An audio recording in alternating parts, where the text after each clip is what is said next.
ધોરણ 12 આંકડાશાસ્ત્ર એટલે કે સ્ટેટ. આ સ્ટેટની અંદર આપણે સ્વાધ્યાય 2.2 જોતા હતા. એનો ત્રીજો દાખલો આજે આપણે જોવાના છે. એમાં 1 અને 2 દાખલા જોયા છે. આજે આપણે ત્રીજો દાખલો જોવાના છે. જોઈએ.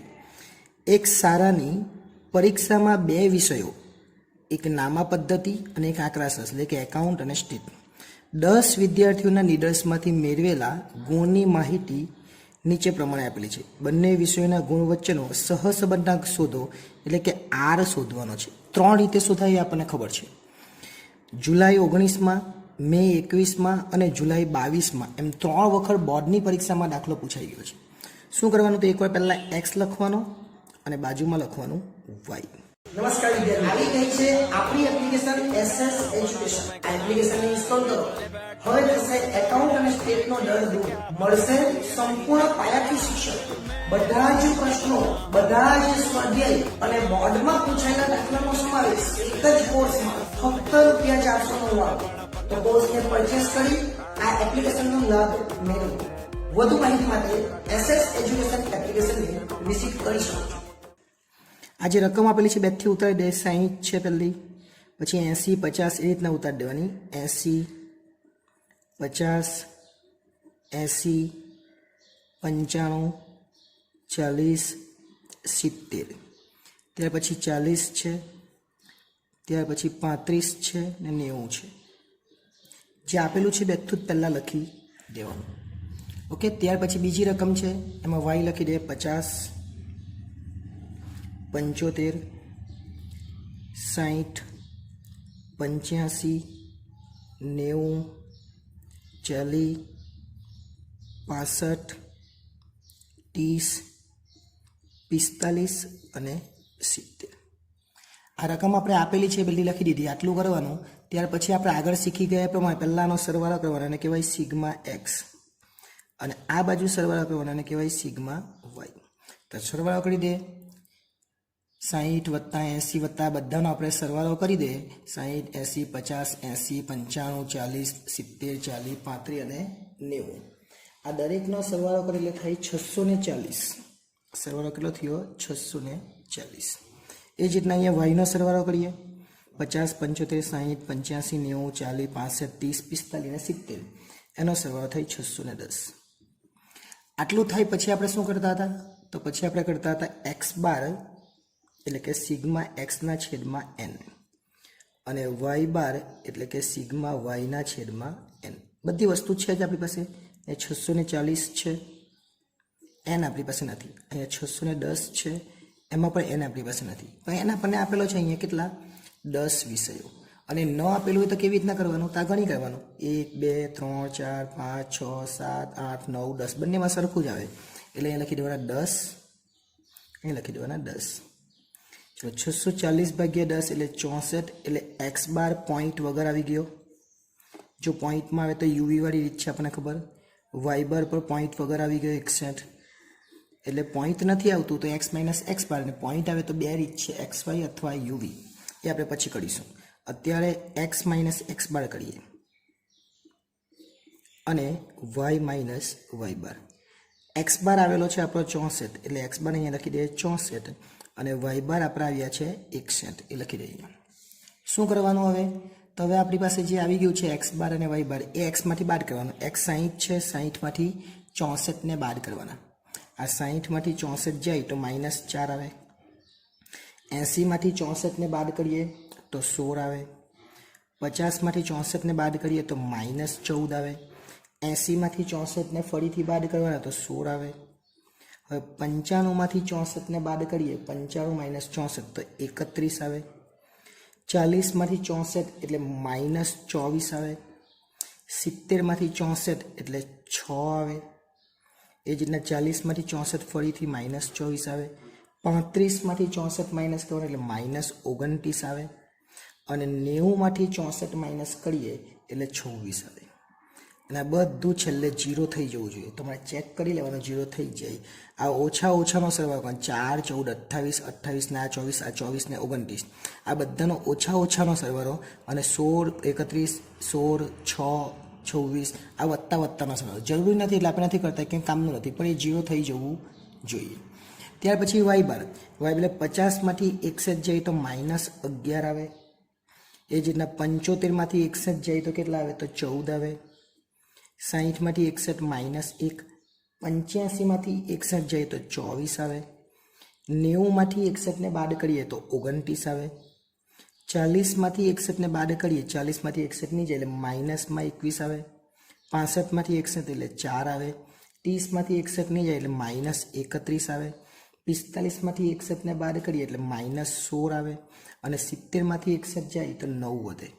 આ પણ 0 થઈ જવો જોઈએ, લખવાની જરૂર નથી, પણ આપણે લખી દઈએ, બરાબર.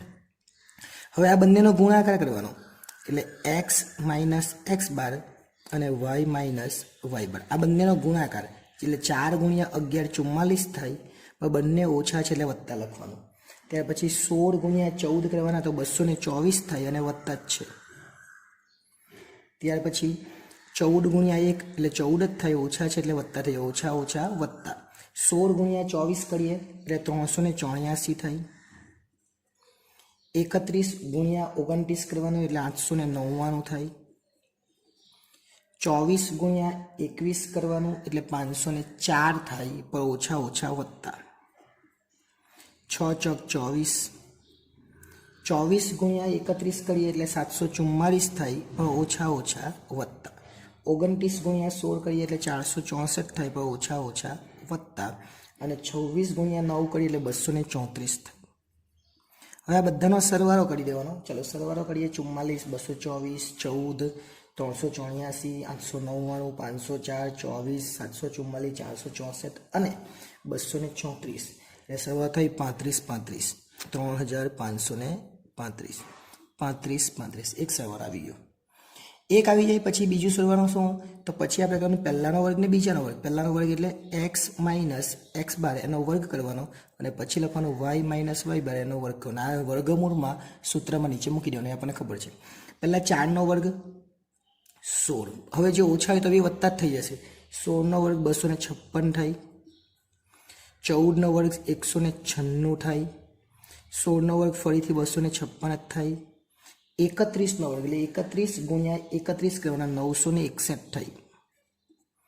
24નો વર્ગ 576 થાય. 6નો વર્ગ 36 થાય. ફરીથી 24નો વર્ગ એટલે 576 જ થાય. 29નો વર્ગ એટલે 29 ગુણ્યા 29 એટલે 841 થાય. અને 26નો વર્ગ એટલે 26 ગુણ્યા 26 આપણે કરીએ તો 676 થાય. આનો સરવાળો કરી દેવાનો. 16, 256, 196, 961, 576, 36, ત્યાર પછી ફરીથી 576, 841, 676, 4390 એટલે આપણે 4390 એવું બોલી શકીએ. કેટલા થાય? 4390. હવે છેલ્લું કોષ્ટકમાં એક બાકી છે એટલે y માઇનસ y બારનો વર્ગ. y માઇનસ y બાર છે જ. 11નો વર્ગ એટલે 121 થાય. 14નો વર્ગ આપણે આગળ પણ જોયું 196 થાય. 1નો વર્ગ તો 1 જ થવાનો. 24નો વર્ગ 576 એ પણ બધા આવી ગયું છે. 24 ગુણ્યા 24 કરી દેવાનું. 29નો વર્ગ 29 ગુણ્યા 29 એટલે 841 થાય. ત્યાર પછી 21નો વર્ગ 441 થાય. 41 ગુણ્યા 21 4નો વર્ગ 16 થાય. 31નો વર્ગ 31 ગુણ્યા 31 કરી એટલે 961 થાય. ત્યાર પછી 16નો વર્ગ 256 થાય. 16 ગુણ્યા 16 કરવાના. 9 ગુણ્યા 9 એટલે 81 થાય 9નો વર્ગ. અને આ બધાનો સરવાળો કરી દેવાનો એટલે આપણને છેલ્લો જવાબ મળી જાય. 121, 196, 1, 576, 841, 441, 16, 961, 256 ને છેલ્લે 81. ટોટલ સરવાળો એટલે 3490 થાય. 3490. હવે સૂત્ર યાદ રાખવાની પણ જરૂર નથી. આના છેદમાં આ બે વર્ગમૂળમાં લખવાનું આપણને ખબર છે. તો આપણે લખીએ r બરાબર શું સૂત્ર મૂકવાનું?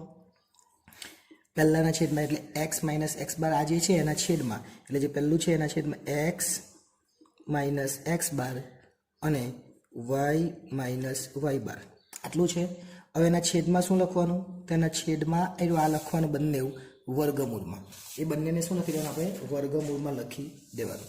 તો એ લખીએ વર્ગમૂળમાં સિગ્મા x માઇનસ x બારનો વર્ગ ઇન્ટુ વર્ગમૂળમાં સિગ્મા y માઇનસ y બારનો વર્ગ. બંનેનો વર્ગ લખી દેવાનો છે. ચલો પહેલું 35 35 છે તો અહીં લખી દે 35 35. કેમ પહેલું? તો પહેલું જો આ પહેલું છે x માઇનસ એક્સ બાર એ 35 પછી x માઇનસ એક્સ બારનો વર્ગ કેટલા છે 43 90 y માઇનસ y બારનો વર્ગ કેટલો 34 90 એ લખી દે બંને વર્ગમૂળમાં. તો એ પહેલા વર્ગમૂળમાં લખી દે આપણે 43 90 ગુણ્યા બીજા વર્ગમૂળમાં લખી દે 34 90. ક્યાંથી લાવ્યા? તો ઉપર જે આપણે ગણતરી કરીએ જ છે આ ગણતરી જ છે બરાબર. બંનેનું વર્ગમૂળ કરી નાખો અથવા બંનેનો ગુણાકાર કરી નાખો. એટલે આ બંનેનું વર્ગમૂળ કાઢીને ગુણાકાર કરે તો પણ ચાલે અને પહેલા ગુણાકાર કરી નાખે તો પણ ચાલે. ચલો બંનેનો પહેલા ગુણાકાર કરી નાખે એટલે કેટલો થાય? તો આપણે લખીએ ગુણાકારમાં 15 32 1100 લખીએ 15 32 ને 1100. તમારે વાંચવું હોય તો બધી રીતે વંચાય. કેવી રીતના? 1,53,21,100 પણ 15 32 1100 એવું સાદી રીતે વાંચી કરે તો પણ ચાલે. ચલો 35 ના છેદમાં 35 લખવા. પછી આનું વર્ગમૂળ કાઢી દેવાનું. 15 32 1100 ને વર્ગમૂળ દબાવી દેવાનું એટલે 3914 આવે. પછી પોઈન્ટમાં જે આંકડા હોય તે લખી દેવાના. ચાલો બધા જ લખી દે 2177 આવ્યા છે બરાબર. આટલું આપણે લખી દેવાનું. પછી ભાગાકાર કરી નાખવાનો અને ભાગાકાર કરે એટલે આપણો r બરાબર આવી જાય. કેટલો આવે? 35 ભાગ્યા 3914.21.70 એટલે જવાબ આવે 0.90 અને પાછળ 31 છે એટલે આવું છે 0.9031 એટલે પાછળનો આંકડો લેવાની જરૂર નથી એટલે આપણો આટલો જ જવાબ 0.90 આ આપણો જવાબ હોય. એટલે આટલી સરળ રીતે આ દાખલો થઈ જાય અને આ દાખલો આપણને 5 માર્ક્સમાં પૂછવાનો છે. એટલે આ દાખલો નંબર હતો 3. નેક્સ્ટ ટાઈમ જ્યારે મળીશું ત્યારે દાખલા નંબર 4 કરીશું. આભાર.